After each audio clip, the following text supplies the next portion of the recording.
Magandang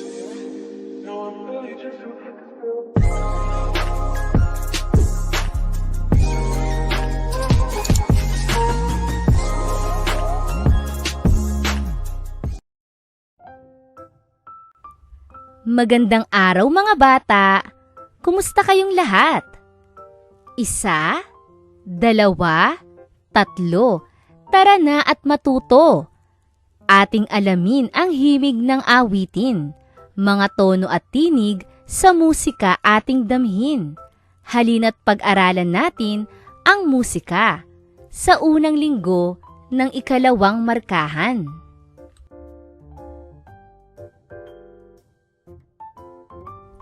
Ang ating aralin ay tungkol sa mataas at mababang tunog.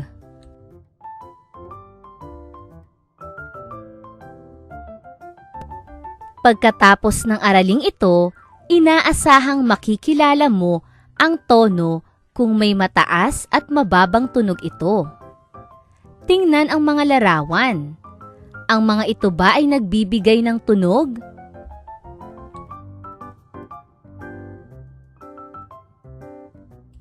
Makikita sa unang pangkat ang pinag-uumpog na kutsara at tinidor at pinag-uumpog na gunting at kaldero. Makikita naman natin sa ikalawang pangkat ang pagtapik ng paper box at pag-uumpog ng 2 kahoy. Ang mga ito ba ay nagbibigay ng tunog?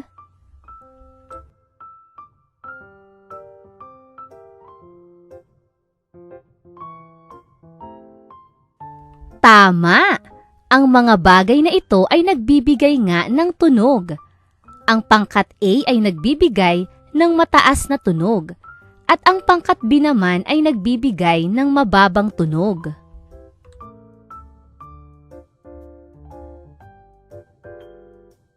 Gawin natin ang gawain sa pagkatuto bilang isa. Tingnan ang mga larawan sa ibaba. Lagyan ng bilog ang bagay o hayop na nagbibigay ng mataas na tunog. At X naman kung mababang tunog. Gawin ito sa iyong sagutang papel. Una, kampana.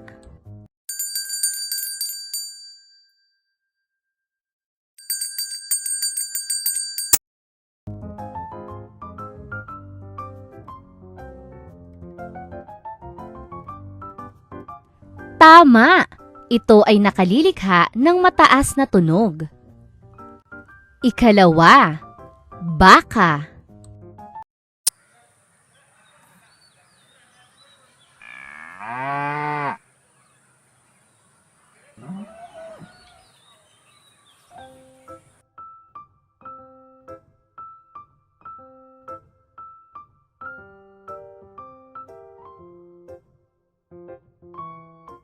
Magaling!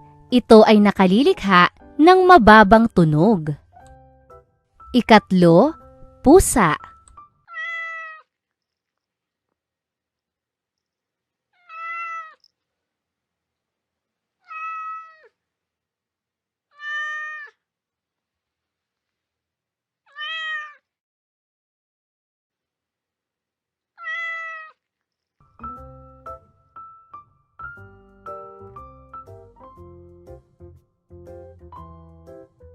Mahusay! Ito ay nakalilikha ng mababang tunog. Ika-4, motor.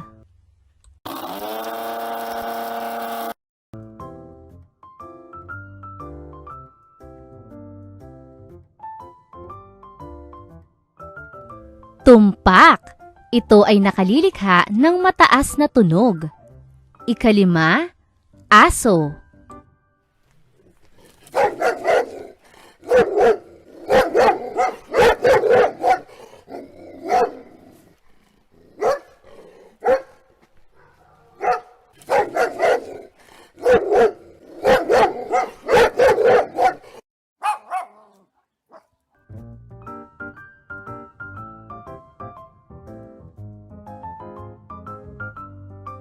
Magaling! Ito ay nakalilikha ng mataas na tunog. Ngayong alam nyo na ang mga bagay o hayop na nakalilikha ng mataas at mababang tunog, gawin natin ang gawain sa pagkatuto bilang 2. Ang mga bilog sa ibaba ay simbolo ng mga tunog na mataas at tunog na mababa. Paghambingin ang mga bilog, ikahon ang bilog na may mataas na tunog, at ikisan ang bilog na may mababang tunog. Gawin ito sa iyong sagutang papel. Gagawin ko ang unang bilang hanggang ika-4 na bilang para sa'yo. Unang bilang. Ito ang mataas na tunog. Ito naman ang mababang tunog. Ikalawa. Ito ang mataas na tunog. Ito naman ang mababang tunog. Ikatlo. Ito ang mataas na tunog. Ito naman ang mababang tunog. Ika-4. Ito ang mataas na tunog. Ito naman ang mababang tunog. Gawin naman ninyo ang bilang 5 hanggang 8.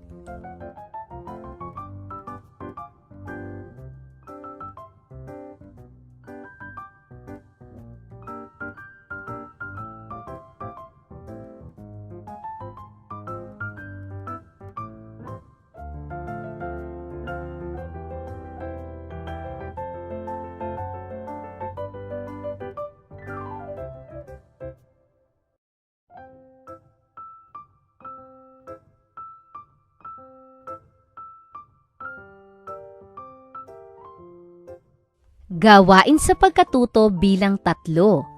Ang larawan ay maaaring magbigay ng mataas o mababang tunog. Isulat ang check kung mataas at X naman kung mababang tunog. Una, kalabaw.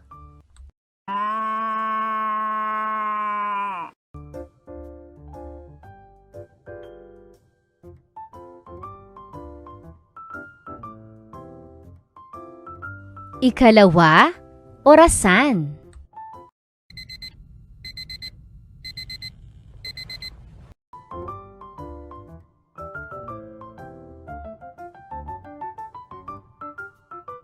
Ikatlo, aso.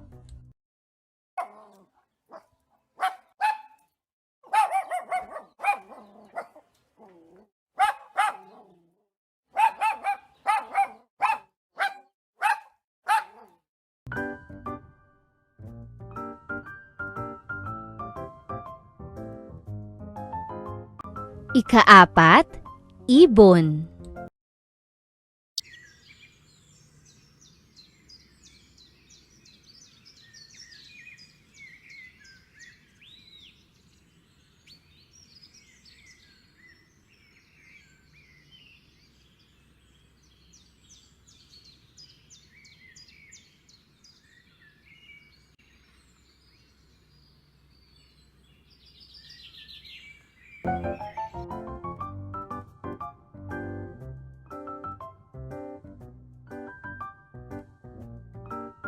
Ika-5, batang sumisigaw.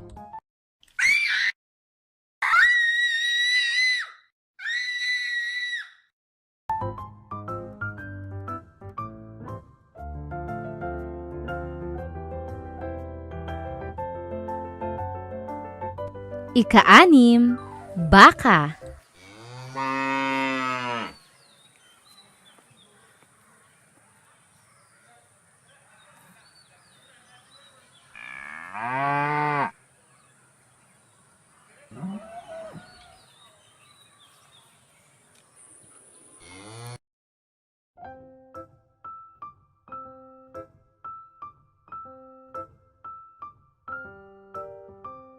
At ika-7, kampana.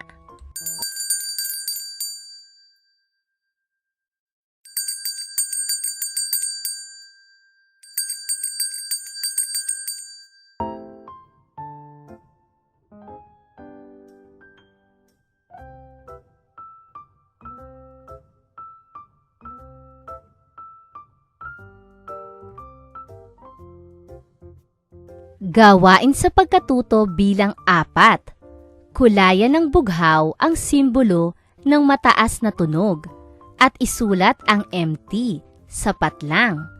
Kulayan naman ng pula ang simbolo ng mababang tunog at isulat naman ang MB. Gawin ito sa iyong sagutang papel. Narito ang halimbawa sa una at ikalawang bilang. Sa unang bilang ay kukulayan natin ng asul o bughaw at isusulat natin ang MT dahil ito ay mataas na tunog. Sa ikalawang bilang naman ay kukulayan natin ng pula at isusulat ang MB dahil ito ay may mababang tunog. Gawin ninyo ang bilang 3 hanggang 10.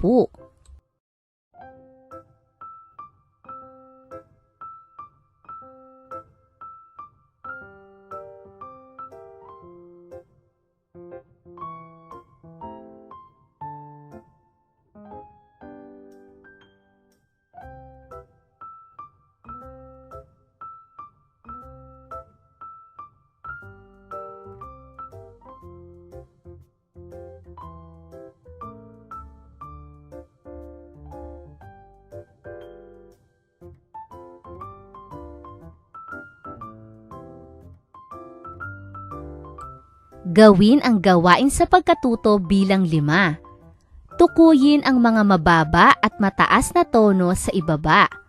Lagyan ng bilang 1 ang pinakamababa. Hanggang 5 naman ang pinakamataas, ang mga patlang sa tabi ng nota. Sundan ang halimbawa sa ibaba. Gawin ito sa iyong sagutang papel. Narito ang halimbawa. Ang pinakamababang nota ay ang bilang 4. Kaya lalagyan natin ito ng 1. Ang ikalawa naman ay ang bilang 2. Ang ikatlo ay ang bilang 3. Ang ika-4 ay ang bilang 5. At ang pinakamataas na nota naman ay ang bilang 1 na lalagyan natin ng 5.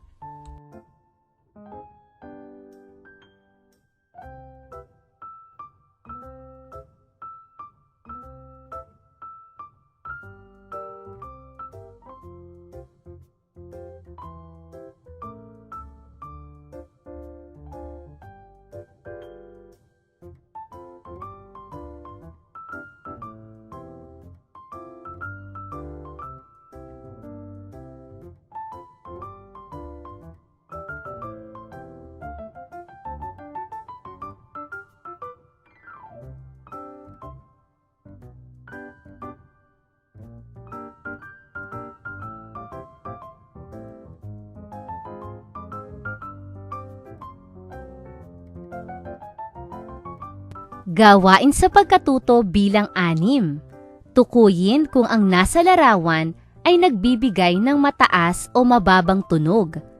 Piliin sa kahon ang tamang sagot. Gawin ito sa iyong kwaderno. Una, tupa.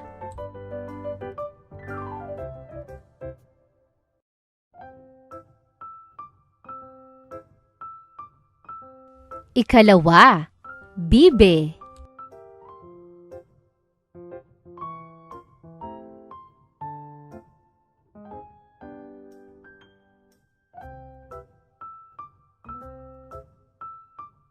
Ikatlo, pusa.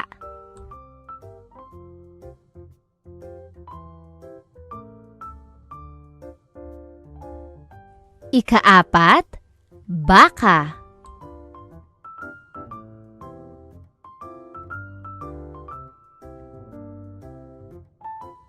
At ika-5, kalabaw.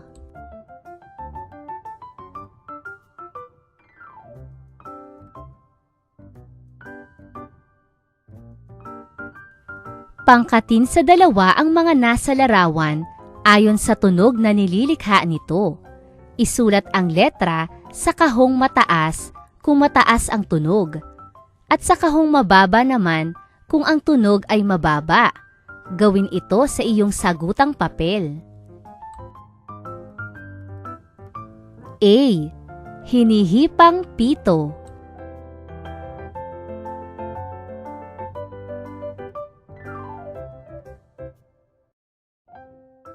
B.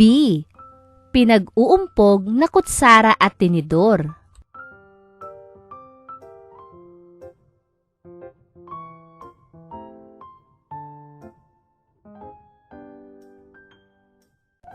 C. Huni ng ibon.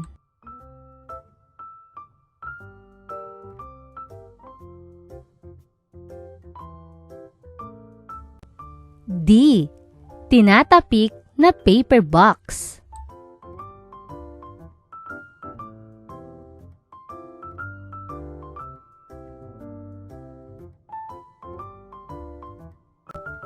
Kulayan ng berde o luntian ang simbolo ng mataas na tunog. Kulayan naman ng dilaw ang simbolo ng mababang tunog. Gawin ito sa iyong sagutang papel.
Umaasa akong naunawaan ninyo ang ating aralin sa araw na ito.